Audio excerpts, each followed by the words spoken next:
película que tenga acciones en automóviles, que tengan paisajes. Y con los niños también voy muchas veces a ver El País de las Maravillas y películas así infantiles.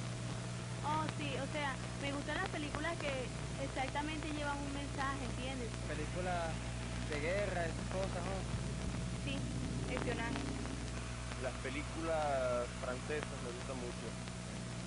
Tipo de interés social más bien. De terror, me encanta. ¿Te encanta eso?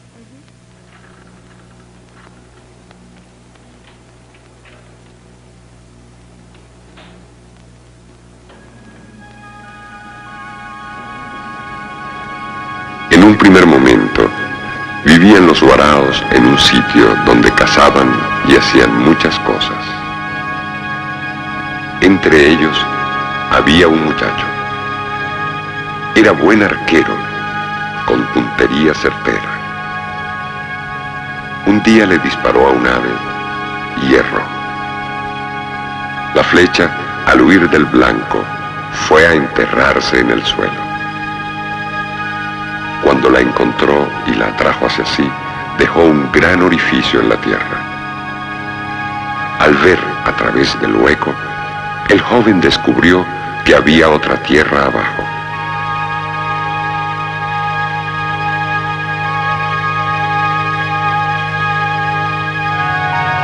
Donde existían muchas plantas, animales y agua. De inmediato se dispuso a descender e invitó a los otros warao a seguirlo.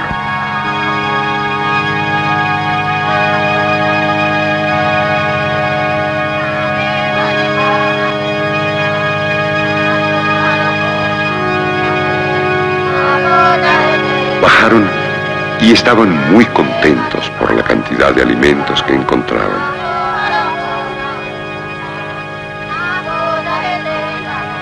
Llegaron muchos, cada vez más.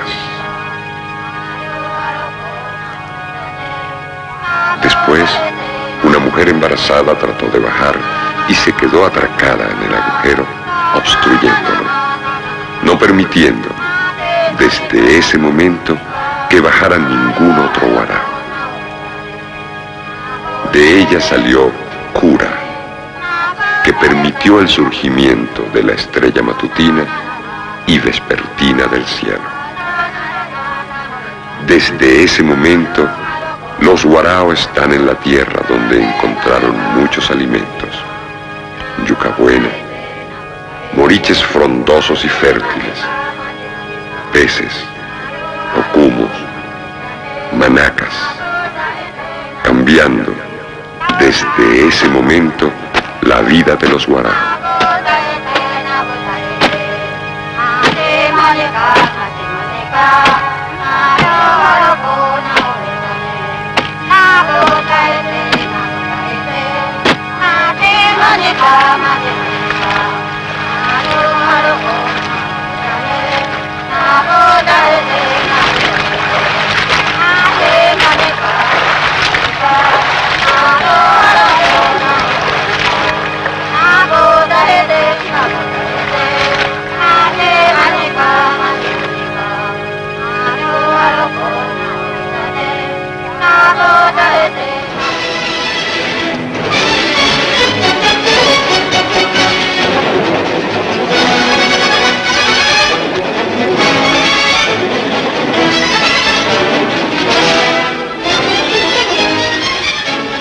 El delta del Orinoco, inmensa región de 20.000 kilómetros cuadrados, situada al sureste de Venezuela, cubre la mitad del territorio federal Delta Amacuro.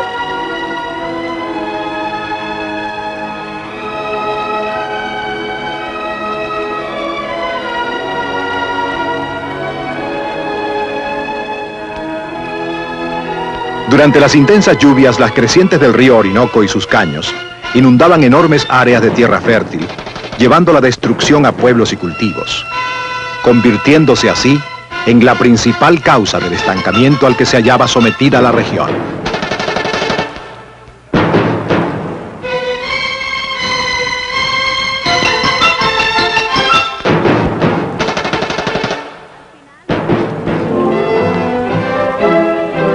A través de muchos años fueron estudiadas cuidadosamente las crecidas del Orinoco para establecer un promedio y adecuar la construcción de diques protectores a su altura.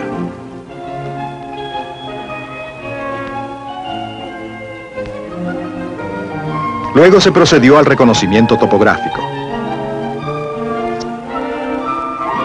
Se hicieron los estudios preliminares para determinar su valor para la agricultura.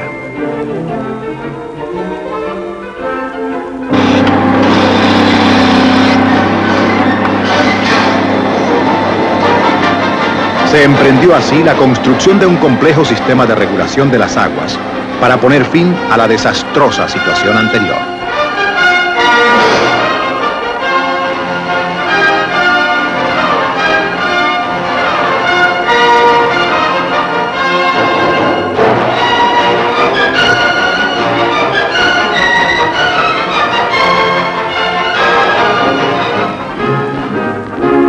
La construcción del dique carretera con su doble finalidad de muro de contención de las aguas y vía terrestre de 32 kilómetros entre Barrancas y Canapal fue el resultado del largo proceso de investigaciones realizado por la CBG. Durante los primeros meses de 1966 se procedió al cierre del paso de las aguas del Orinoco hacia el Caño Mánamo para así rescatar esas tierras de las inundaciones. Se sembraba a tiempo porque se sabía que lo que venía, al venir la creciente nadie podía hacer ningún cultivo, pero se buscaba la forma de sembrar a tiempo, en buena sementera, de que se pudiera cultivar el maíz, que se pudiera cultivar la yuca, que se pudiera cultivar el plátano. Ya cuando se esperaba ya que la creciente ya venía cerca, pues ya ninguno se atrevía a sembrar más nada porque a esperar el paso de la creciente. Atraído por la gran abundancia verderta y las noticias que llegaban hasta allá a mi patria chica, a la isla de Margarita. Me vine un día aquí, a estas riberas del Orinoco, nos posamos, me posé allá, junto con otros compañeros, al Caño de Araguaito, donde ahí hice plantaciones y tuve mi familia, levanté mis hijos. Éramos pobres, pero no nos faltaba nada. Porque allí no nos faltaba comida, no nos faltaba pan, porque todo se daba bien en esos conucos. Si no había nada en la casa, la mujer amarraba un anzuelo, como Dios la ayudaba, y cuando yo llegaba del trabajo, hallaba que comer. Bueno, y eso se veía bonito. Usted iba y, caramba, y usted encontraba, donde quiera, encontraba comida, encontraba todo, que los indios producían. Llegó una vez que se contaron 30 embarcaciones cargando plátanos de todo, toda clase, maíz, cacao. Allí se produjo en el año de 1964 la mejor cosecha de arroz de toda Venezuela a lo largo de este cultivo durante toda nuestra historia. Esas zonas eran prácticamente los puertos prácticamente internacionales, porque ahí llegaban los barcos de Trinidad y otras zonas a cargar plátano y todos los productos que allí los campesinos producían. Realmente el Caño Mánamo inundaba, porque nadie va a negar que se inundaba en Delta, pero traía consigo una carga de sedimentación, una gran capa de materia orgánica que le permitía al campesino sin mayores esfuerzos sembrar y cosechar productos. Este sistema era indudablemente muy primitivo, pero sin embargo bastante adaptado a las condiciones de la zona.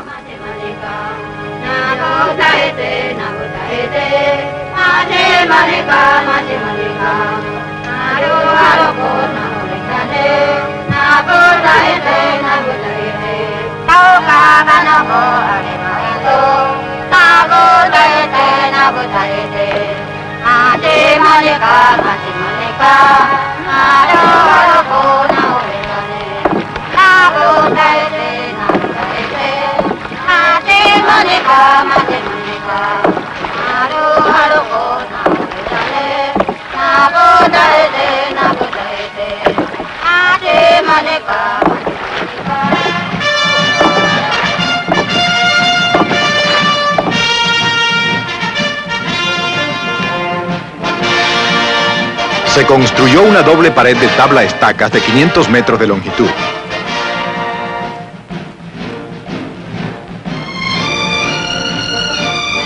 El dique de tabla estacas se rellenó de arena y se construyó al mismo tiempo un dique enrocado de 300 metros de largo. Este proceso productivo de los guaraos y de los pequeños y medianos productores se frustró de manera violenta con el cierre del Caño Mánamo. Pese a las advertencias que se hicieron, es que cualquier programa de desarrollo que se haya intentado en esa zona tenía que contemplar a las inundaciones como parte de la dinámica natural de ese ambiente.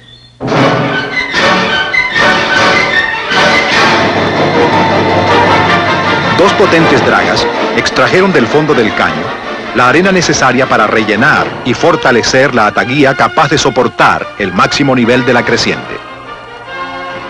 4 meses más tarde, antes de comenzar a subir las aguas del Orinoco, se logró el cierre definitivo del dique sobre el Caño Mánamo. Porque primero que nada no se tomó en cuenta la opinión de cada uno de nosotros, ni las partes donde vivíamos, si era alto el terreno, si era bajo. No se hicieron pues esos debidos estudios. Ellos planificaron sus cuestiones, hay que cerrar y hay que cerrar. Bueno, y cerrando ese caño, pues nos cerraron a todos. Se partió de la hipótesis falsa de que el escaso desarrollo agrícola se debían a las inundaciones. El cierre del Caño Mánamo detuvo el curso de las aguas hacia el mar y las redistribuyó por el resto de los caños al sureste de las obras. Posteriormente se construyó una estructura de control para regular el flujo de las aguas y que no cesara el paso de agua dulce a los caños de la zona después del cierre. Entonces nos parece que cuando nos hablan de un ingeniero es un Dios que todo se lo sabe y vuestras palabras no tienen importancia. Yo diría que razones de tipo social y geopolítico justificaban plenamente las obras de recuperación y saneamiento de esas tierras. Lamentablemente ha debido tomarse en cuenta algunos de los efectos negativos. Esto no es sino una pequeña muestra del disparatado estilo de desarrollo que ha pretendido aplicar la Corporación Venezolana de Guayana sin tener en cuenta el real interés nacional. Y es que el cierre del Caño Mánamo constituye el caso de ecocidio o destrucción ecológica de mayor magnitud en la historia de Venezuela.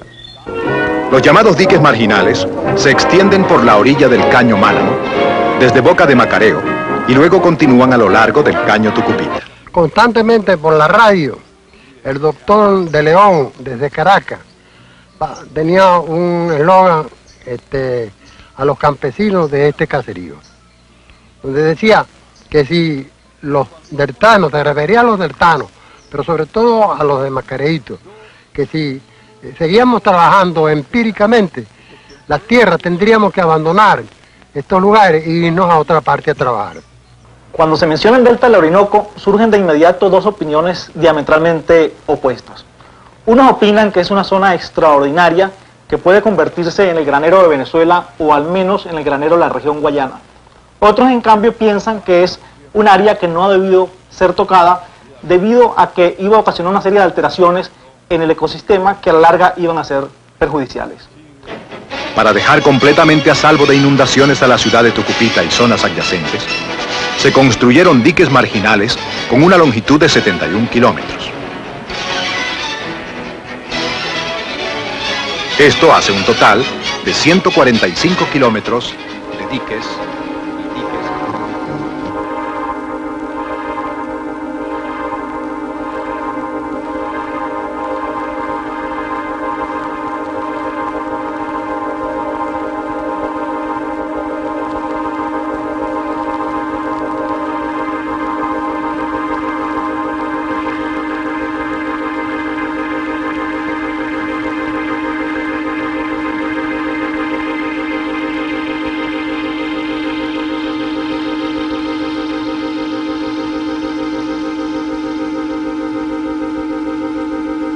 Entonces comenzaron los grandes sabios, que así se dice, lo que uno a bruto llama al que sabe, lo llama sabio, ¿no? Entonces a meter máquina. Hombre, si al meterle la máquina a un cienagal, pues eso lo que va es para abajo. todo eso lo va a echar para abajo, a hundir esa tierra.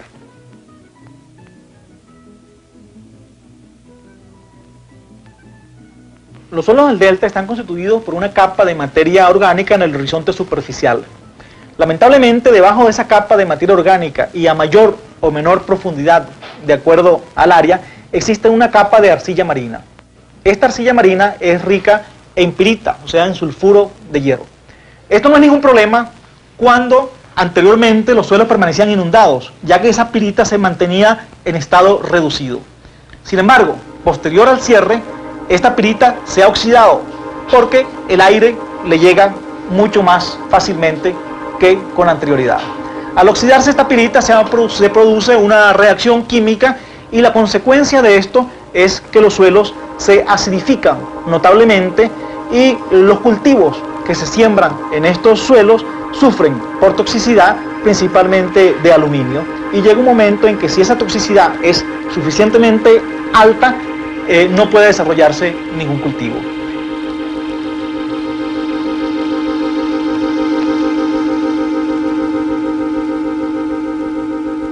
Las consecuencias de este cierre se han venido a ver ahora cuando se trata de restaurar algunas tierras que fueron perjudicadas en forma sensible en su vocación agrícola y en la explotación pecuaria por la salinidad de las mareas del Atlántico hacia los diversos caños que conforman la parte noroeste del delta del Orinoco. Yo creo que este fue prácticamente un truco de la CDG. La CDG sabía a conciencia cierta que el equilibrio ecológico del delta se había roto, que las tierras del delta habían desaparecido para siempre con la construcción de este cierre y que era necesario abrir nuevos estudios para nuevos rubros de producción. Lógicamente existe un desfase, ¿no? Las obras de infraestructura, los diques, el cierre del Caño Mánamo se terminaron mucho antes que la información que se iba generando. Realmente hasta hoy en día es que podemos decir qué es lo que hay en el delta, cuáles son los problemas de los suelos del delta y cuáles han sido los efectos detrimentales que se han producido. Las islas se secaron, lógicamente los pastos naturales que anteriormente crecían abundantemente como la lambedora, la lengua de vaca, desaparecieron tanto por efecto de este menor contenido de humedad en los suelos como por efecto del sobrepastoreo del ganado. El problema es que la acidificación de esos suelos es un proceso que no hay manera de pararlo. En consecuencia, el desierto continuará.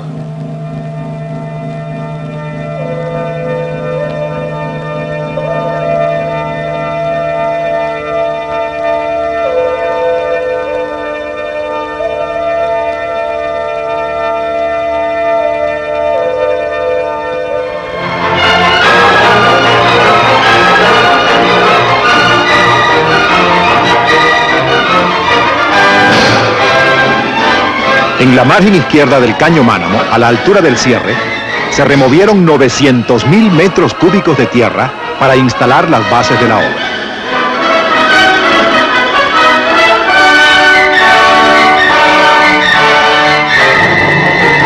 Un tejido de cabillas con un peso de 652.838 kilogramos fue el refuerzo de la estructura que requirió 13.331 metros cúbicos de concreto.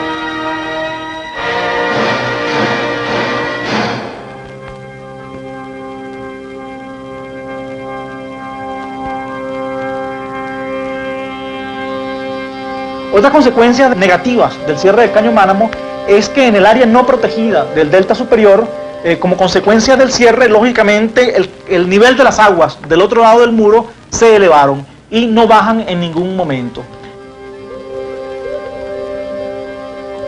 Esto trajo como consecuencia primero la desaparición de un gran número de especies de árboles que existían en esa zona por efecto de la inundación y también de que esos suelos no pueden aprovecharse ni siquiera en la época de verano cuando el río baja.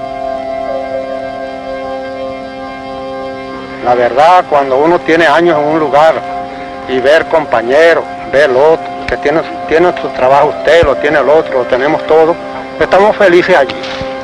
Y de la noche a la mañana. 4.482 habitantes de diferentes caseríos se vieron afectados de una manera directa, representaban el 13,19% de la población total del Delta, que para esa época, o sea, para el año 1965, de acuerdo a los resultados del censo de 1961, era de 33.979 habitantes. La fuerza de agua fue tan grande que cuando tuve la oportunidad de volver a ir a aquel caño, pues no me parecía el mismo caño donde yo había nacido, donde yo había permanecido por tanto tiempo, pues. Pero tuvimos la desgracia, compadre, que todo lo que se hizo durante varios años, como dije antes, repito ahora, todo el esfuerzo de tantos años, durante 15 días lo vimos desaparecer. Eso daba lástima y dolor. Eso fue una tragedia que fue hasta espantosa para nosotros, y muy triste a la vez. Allí se producía todo. Allí había naranja, allí había mango, allí había caña, había yuca, había plátano.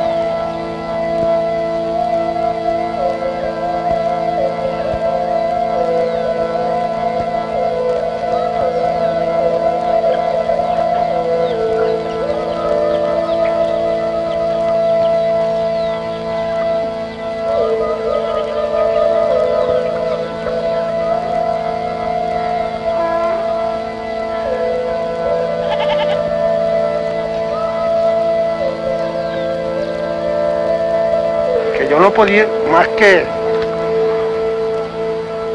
hasta derramar lágrimas cuando recuerdo ese enorme fenómeno que se nos presentó a nosotros.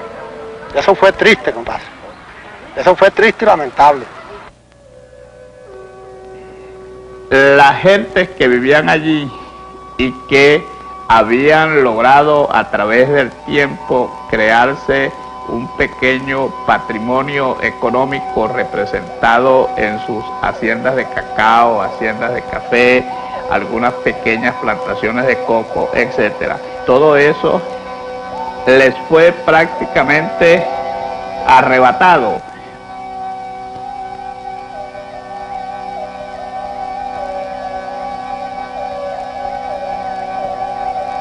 Caseríos afectados por el cierre del caño Manamo, Macareíto y Coporito, Vuelta de los Indios, El Muerto, Tirital, Doble Tres, Consejo, Manacal de Tórtola, Macareo Santo Niño, Varadero de Yaya, El Huine, La Chivera, La Portuguesa, Heina, La Boca de Araguao.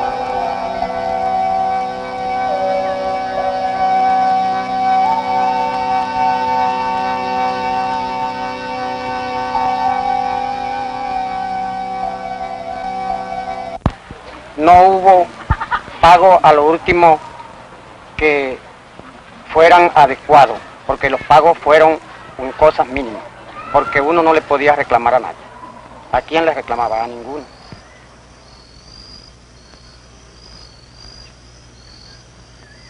Esta carta fue dirigida por mí en representación de los campesinos de este caserío de Macareíto, es decir, como apoderado de los campesinos al ciudadano presidente de la República, doctor Rafael Cardera, para esa época. A pesar de la existencia de la ley de reforma agraria vigente, en la cual se consagran los derechos inalienables de los pequeños y medianos productores, así como de los conuqueros y de las naciones aborígenes, el cierre se realizó contraviniendo las disposiciones de la Ley de Reforma Agraria y disposiciones expresas de la Constitución de la República. Sin embargo, la Corporación Venezolana de Guayana, a pesar de la formulación de estas denuncias, poca importancia le dio a la advertencia que nosotros formuláramos y orquestó toda una campaña de divulgación de las bondades del plan de saneamiento de tierras para nulificar ante la opinión nacional las grandes verdades técnicas y científicas que nosotros estábamos diciendo en aquella oportunidad. Luego se terminó la estructura de control con los cañales de entrada aguas arriba y salida aguas abajo y el puente vial. La construcción de la estructura de control culminó con la colocación de las 3 compuertas tipo radial cada una.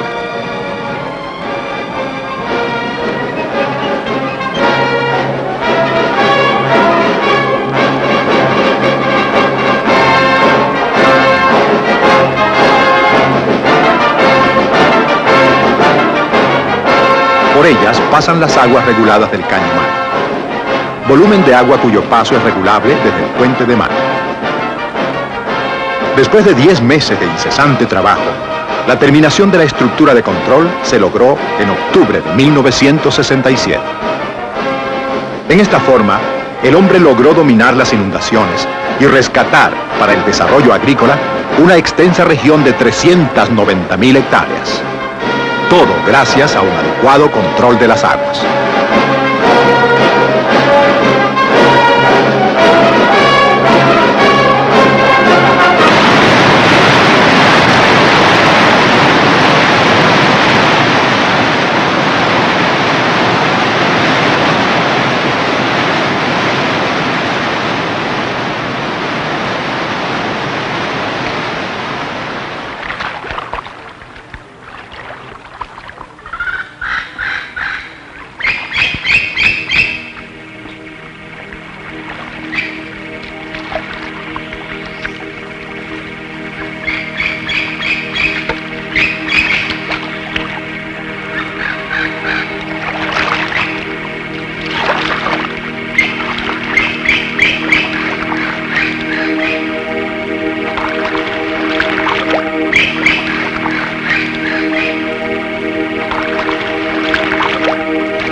Las aguas del Caño Mánamo se retiran y el mar entra a grandes distancias. De tal manera que estas se salinizaron, ya no era el agua necesaria para el cultivo, para la alimentación. Las aguas se empozaron, los caños se virtieron su cauce. Ya no andaban por el mismo rumbo, ya andaban al contrario. Los indígenas, con sus creencias de que un espíritu malo había llegado y había acabado con sus niños, abandonaban, migraban de unos sitios en otros.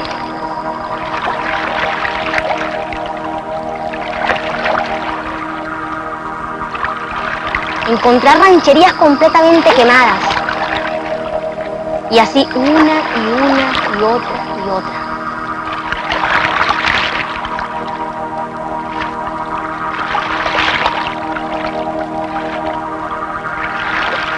Ahí fueron nosotros vimos de que los indios morían, algunos se lo comían los zamuros, otros, cuando no se podían valer, se los comían los tigres, otros quedaban botados en estos manglares porque la fuerza no les daban para llegar a puntos habilitados. Usted sabe que el indio trabaja para comer. Ellos cogen aquello para su uso, pues.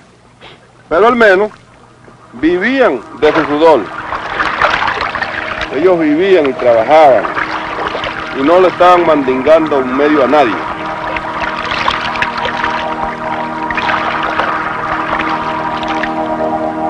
Los más fuertes eran los que alcanzaban a llegar donde se les podía ver, pero la mayoría eran tan débiles que esos morían en las verbas, morían en los caños, morían en estos manglares.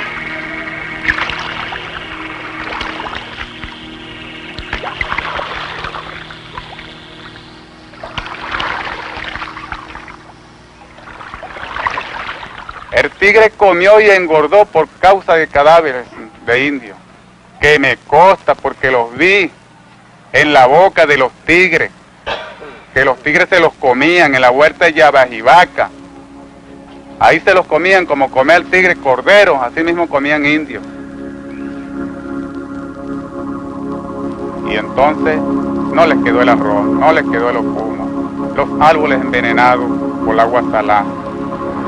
No les quedó el peje porque también murió todo.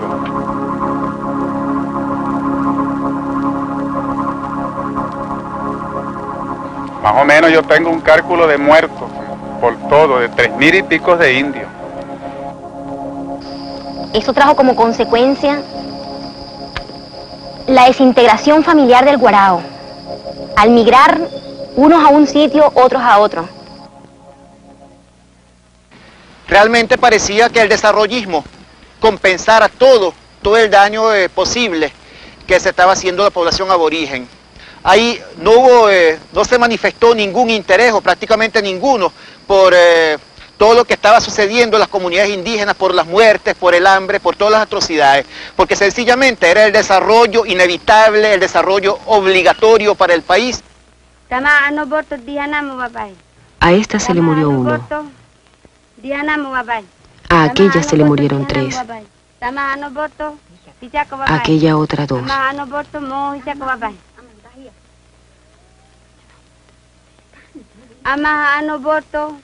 A esta también se le murieron 3.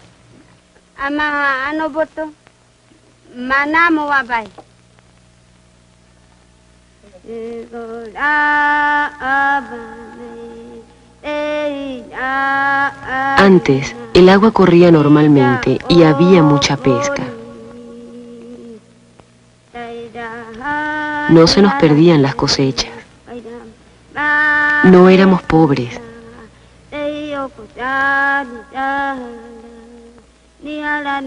Tratamos de sembrar algo cuando se retiran las aguas un poquito, pero al volver la creciente se pierde todo.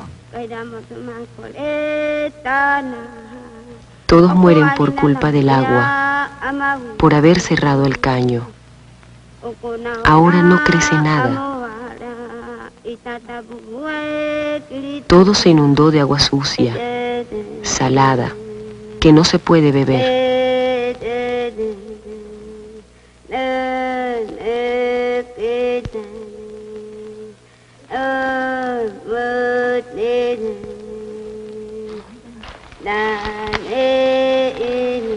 Nuestra gente está sufriendo un hambre terrible.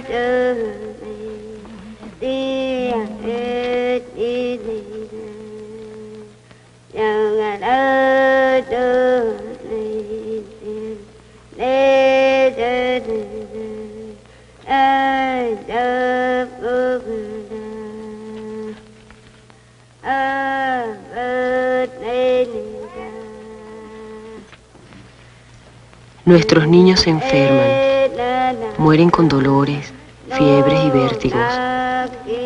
También se acaban los viejos. Todos mueren por culpa del agua mala, repugnante y salada.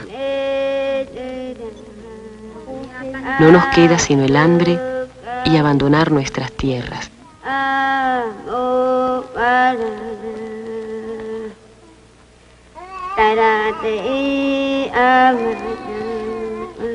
Por el costo de 63 millones de bolívares y un trabajo de 3 años, la CBG incorporó el delta del Orinoco al progreso de Venezuela. La esperanza puesta en la capacidad de los suelos de la tierra protegida se vio recompensada con los excelentes rendimientos de los cultivos ensayados. La propaganda de ellos habla de 360.000 hectáreas protegidas de las inundaciones. Sin embargo, solamente han logrado poner a producir del orden de 1/3 parte. Lo demás está en proceso de desertificación. Hubo algunos técnicos de esa institución inclusive que se arriesgaron a decir que este iba a ser el granero no solo de Venezuela, sino de América. Se combatieron las plagas, se neutralizó la acidez de las tierras, se usaron las semillas seleccionadas y los fertilizantes adecuados.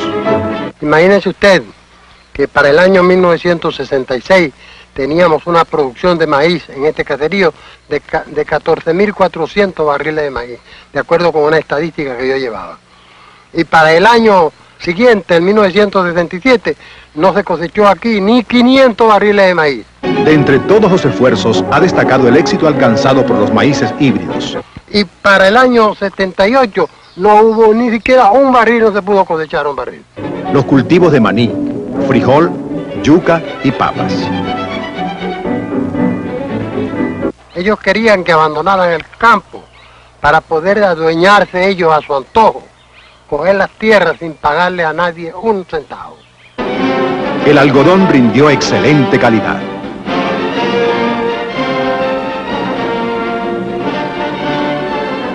Al cumplir con el programa Delta, se abrió una gran fuente de producción de alimentos. El delta será el granero de Guayana y Guayana, clave del desarrollo de Venezuela.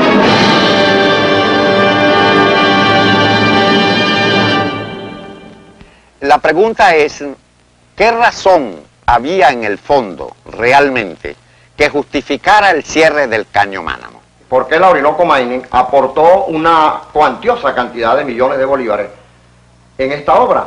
¿Pero qué había en el fondo?, preguntábamos nosotros. Se descubrió a posteriori qué había en el fondo.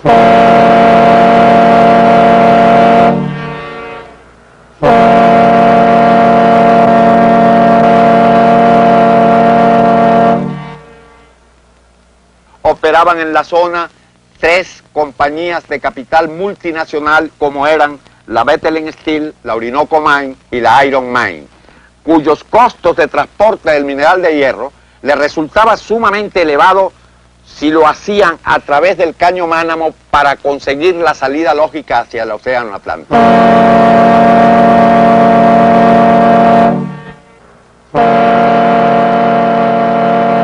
Porque la Orinoco Mining no es tonta, había hecho unos estudios anteriores al gobierno venezolano y entendió que estaba perdiendo un gran capital o dejando de percibir mayores ganancias con la contratación de unas flotas que transportaban el hierro de Puerto Ordaz al exterior.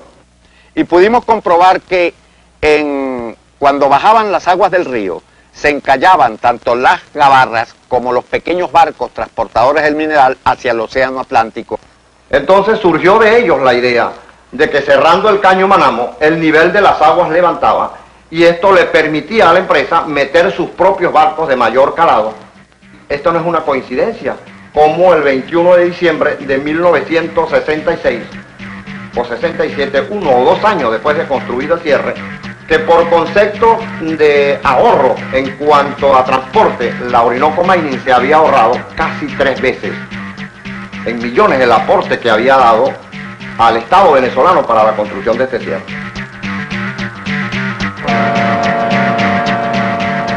El cierre del Caño Mánamo trajo consigo el aumento del caudal de las aguas del Río Grande por donde sale el mineral de hierro, pasando de 80 a 86% del caudal total del delta del Orinoco.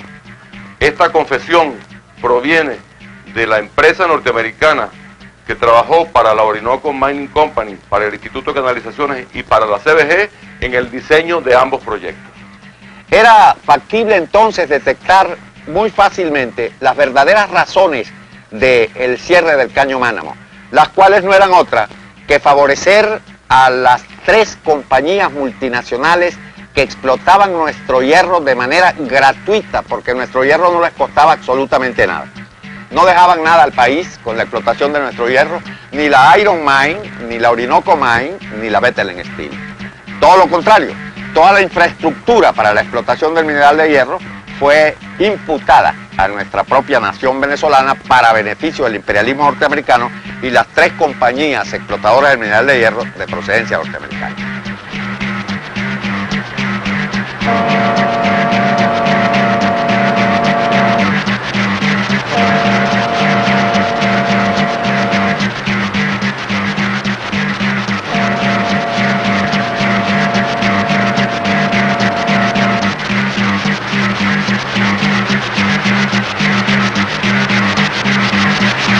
Nuestras denuncias se reiteraron una y otra vez a todos los niveles, con tal sorpresa para quienes tuvimos activa participación en este proceso, que el expediente desapareció de los archivos de los tribunales del Estado Monagas y no apareció nunca en los archivos de la Corte Suprema de Justicia.